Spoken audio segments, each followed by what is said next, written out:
রুকনে ইয়ামানি ওই কর্নারটাকে বলা হয় যে কর্নারটা বরং ইয়ামানের দিকে ধাবিত, ইয়ামানের দিকে। বলে রুকনে ইয়ামানির অনেক ফজিলত রয়েছে।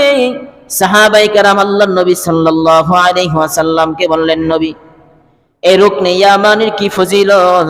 আল্লাহর নবী সাল্লাল্লাহু আলাইহি ওয়াসাল্লাম বলেন, রুকনে ইয়ামানির মধ্যে দাঁড়ায়া যদি কেউ দোয়া করে, আল্লাহ পাক রব্বুল আলামিন সাথে সাথে তার দোয়াটা কবুল করে ফেলে।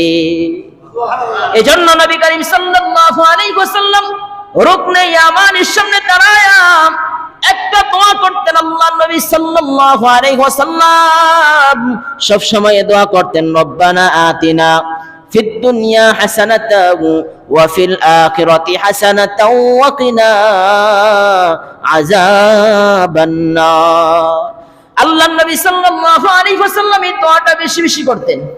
এজন্য সাহাবীদেরকে সহ সমস্ত উম্মতদেরকে মেসেজ দিয়ে দেন, তোমরা যখন রুকনে ইয়ামানির সামনে যাইবা, রুকনে ইয়ামানির সামনে যাওয়ার পর তোমরা এই দোয়াটা বেশি বেশি করবা, আল্লাহ তোমাদের দুনিয়া এবং আখিরাতকে কল্যাণময় করুক, এবং ওয়াকিনা আযাবান নার, এবং জাহান্নাম থেকে তোমাদেরকে হেফাজত করুক। বলুন সুবহানাল্লাহ।